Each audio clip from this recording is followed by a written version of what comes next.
हम उनके सिपाही हैं, हम उन बातों को लागू करवाने के लिए लगातार चलते हैं। अच्छा, तो ये इसको लेकर के आप लोगों की तैयारियां हुई होगी, कैसे इसको आइएगा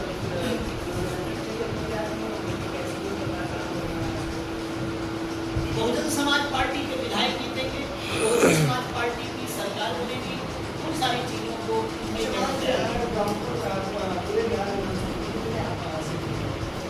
हम बिहार विधानसभा में सभी सीटों पूरे अकेले अपने मिलेगी। हमारा किसी से कोई गठबंधन नहीं है, ऐसा उससे से नहीं कर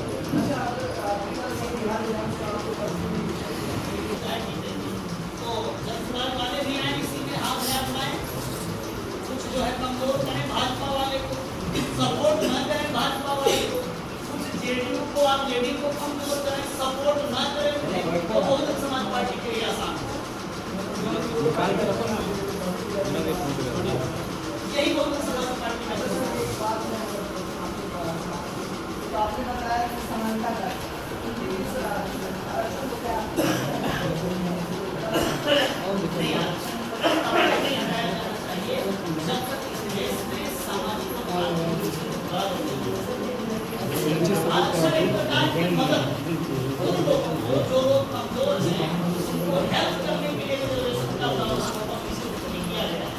जब तक हेल्पलेस लोग होंगे, जब तक गैर बराबरी सामाजिक रूप से कायम रहेगी, तब तक रिजर्वेशन की जरूरत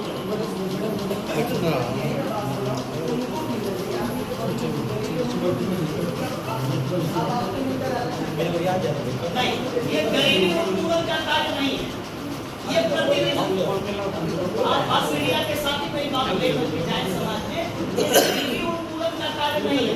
क्योंकि भारत की सरकारें हैं, राज्य सरकार, केंद्र सरकार गरीबी उन्मूलन के बहुत सारे काम चला रही है। जो रिजर्वेशन है वो प्रतिनिधित्व का है, और प्रतिनिधित्व देने के लिए अब आप कहेंगे कि आपके समाज में जो मजबूत हो गया उसको नहीं देंगे, तो बहुत गरीब रह गया उसको देंगे। अरे भाई, गरीब रह गया उसको कैसे रिजर्वेशन देंगे? जिसका बेटा बीए पढ़ लेगा वही तो नौकरी में रिजर्वेशन पाएगा। जिसका बेटा अभी बकरी चला रहा है उसको रिजर्वेशन कैसे दोगे आप? वो 20 साल बाद रिजर्वेशन देगा, बकरी छोड़ेगा, आके जो है विद्यालय में नाम लिखाएगा।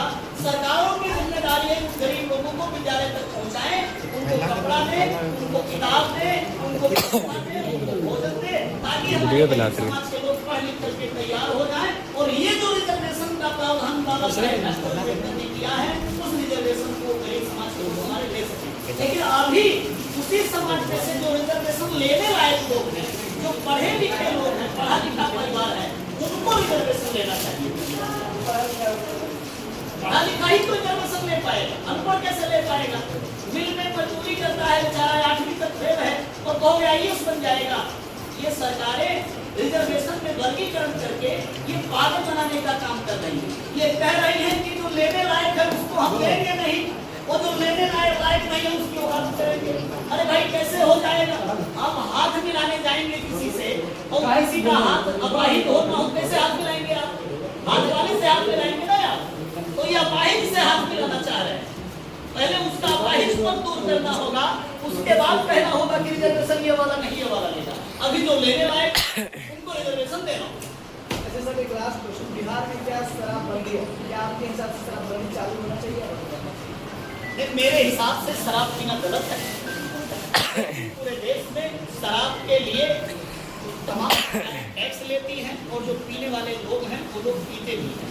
सरकार शराबबंदी ये आदमी के व्यक्तिगत मामला है, या यूं कहें ये संतों गुरुओं का मामला है, वो उपदेश है वो कि भाई शराब मत पीओ, शराब मत पियो, उससे प्रेरित होकर के लोग शराब छोड़ रहे हैं, ये अच्छी बात है। लेकिन सरकार शराबबंदी के नाम पर लोग घोटाला कर रही है, ब्लैक में वो शराब बिकवा रही है, धोखाबाजी करके सरकार शराब बिकवा रही है। ये काम गलत है। इसलिए इस प्रकार के कानून से जनता का, आम आवाम का कोई भला होने वाला नहीं है। जनता इसमें फंस रही है। नहीं, हम मजबूत लोग बहुजन समाज पार्टी में जुड़े हैं इन 5 सालों में। जैसे अनिल चौधरी जी जुड़े हैं, ऐसे ही आप कैदपुर में जाएंगे तो चैनपुर की सीट पर 8 लोग टिकट मांग रहे हैं और बहुत मजबूत लोग हैं, बहुत पैसे वाले लोग हैं, बहुत ताकतवर लोग हैं, बहुत कट्टा बंदूक वाले लोग हैं, ऐसे मजबूत लोग आपकी पार्टी में जुड़े हैं। तो उधर कैमूर में तो 4 की 4 सीट हम लोग जीतेंगे, ऐसी तैयारी है। आपके बक्सर जिले में भी तो हमें लगभग 45,000 वोट में मिला था और बक्सर की सीट वो रालोसपा के खाते में चली गई थी। हमारी पार्टी का जो वोट था वही उनके कैंडिडेट को मिला था, उनके पास अपना कुछ भी नहीं था। तो ऐसे में बक्सर जिले की ये जो 2 सीट डुमरांव और ब्रह्मपुर है, तो आप लोग पार्टी के पुराने लोग हैं, जिम्मेदार साथी हैं, मेरा आप लोगों से कहना है कि अभी वोट पड़ने तक में लगभग 2 महीना लग जाएगा, 1.5 महीना लग जाएगा, क्योंकि अभी पिछला जो चुनाव हुआ था तो उसमें अंतिम जो वोट पड़ा था वो 7 तारीख को पड़ा था, 7 नवंबर को, और 10 नवंबर को काउंटिंग हो गई थी, रिजल्ट आ गया था। तो इस बार तो और चुनाव अनाउंस हो गया था उनका सितंबर में ही, 30 सितंबर को चुनाव अनाउंस हो गया था। लेकिन अभी 30 तारीख को अंतिम जो वोटर लिस्ट है वो पब्लिश होगी और इलेक्शन अनाउंस होने की संभावना वो 8 से 10 के बीच में है। तो कहने का मतलब पिछले साल से ये 10-15 दिन लेट हो सकता है। जो पहले 10 नवंबर को संपन्न हो गया था वो हो सकता है 20 नवंबर को संपन्न हो चुनाव। तो इस हिसाब से तो इस महीने में अभी 7 दिन का टाइम है और अगला 7 दिन और है, 14-15 दिन है, उसके बाद चुनाव अनाउंस हो जाएगा, आचार संहिता लग जाएगी। ये जो 14-15 दिन है ये हमारे जिम्मेदार साथियों का ये काम होना चाहिए कि हर पंचायत में, हर गांव में जाके 5-5 लोगों की टीम तैयार करें, चुनाव लड़वाने वालों की टीम 5-5 लोगों की टीम तैयार करें। तो हर पंचायत में तैयार करें 5-5 लोगों की टीम और उसी 5 लोगों के माध्यम से फिर हर पोलिंग बूथ पे 5-5 लोगों की टीम तैयार करें। आप लोग जब तक पोलिंग बूथ लेवल पे तैयारी नहीं करेंगे, टीम नहीं बनाएंगे, तब तक आपका वोट कौन पड़वाएगा। आपका वोट पड़े और आप मजबूती से आगे बढ़ो, इसके लिए आप लोगों को लग करके काम करना पड़ेगा सम्मानित साथियों, तब आप लोगों को अच्छा वोट मिलेगा और जीतने की तरफ आप आगे बढ़ पाओगे। ऐसे आप लोग हैं इधर, तो मेरा आप लोगों से कहना है, बिहार प्रदेश में लगभग 22-23 वर्षों से तो श्री नीतीश कुमार जी तो वो कुर्सी पकड़ के बैठे हुए हैं। वो कुर्सी पकड़ आदमी है और वो मौसम वैज्ञानिक आदमी है। वो किसी न किसी से गठबंधन करके, जुगाड़ करके और वो कुर्सी पकड़े रहते हैं, मुख्यमंत्री बने रहते हैं। लेकिन इतने वर्षों में और उसके 15 साल तक जो है वो लालू प्रसाद यादव, उनकी फैमिली के लोग कुर्सी पर रहे। तो इस हिसाब से लगभग 35-38 वर्षों से ये दोनों नेता बिहार की कुर्सी पकड़ के बैठे हुए हैं। इन्होंने बिहार को क्या दिया है, क्या किया है, ये सोचने का मौका है अब जब 2025 का चुनाव आया है। क्या दिया है इन्होंने बिहार को? बिहार को ये दिया है कि बिहार के जो नौजवान हमारे हैं तो वो दूसरे प्रांत में, दूसरे प्रदेश में मजदूरी करने के लिए जाते हैं।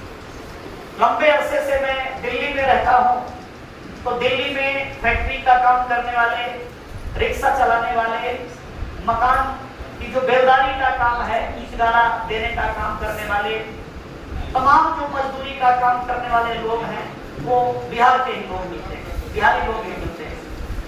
मुंबई में भी महाराष्ट्र का प्रभारी मैं रहा हूँ, वहाँ जो है जो मजदूरी करने वाले लोग नजर आते हैं वो सब बिहार के लोग नजर आते हैं। तो ये देश का ऐसा प्रदेश था जहाँ पे भगवान गौतम बुद्ध को ज्ञान प्राप्त हुआ। ये संतों गुरुओं महापुरुषों की धरती कहलाता है और भोजपुरी भाषा जो पूरी दुनिया में जानी पहचानी जाती है। आपके बगलपुर में यहीं पर भोजपुर है, एक कस्बा, एक गांव है भोजपुर, कोई भोजपुर के राजा हुआ करते रहे होंगे, तो ये भाषा यहीं से पैदा हुई है। तो ये ऐतिहासिक धरती, ये ऐतिहासिक धरती, ये राजपाट वाली धरती, जिस पटना से, पाटलिपुत्र से बड़े बड़े राजा, बड़े बड़े जिंदाबाद।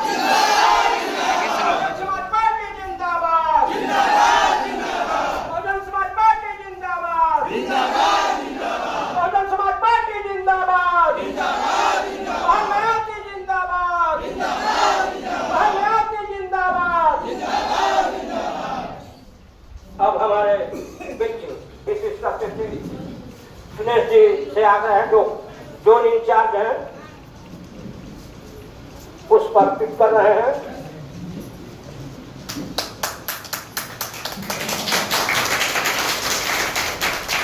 और जिला के प्रभारी मनोहर महावीर यादव जी, रामाशीष राम जी और मुखिया जी, पूर्व विधानसभा अध्यक्ष राजा धारीराम जी, यानी तमाम साथीगण आकर के बारी बारी से बाबा साहब पर, मनोहर कांतिराम साहब पर, ललित सिंह जी पर पुष्प अर्पित कर।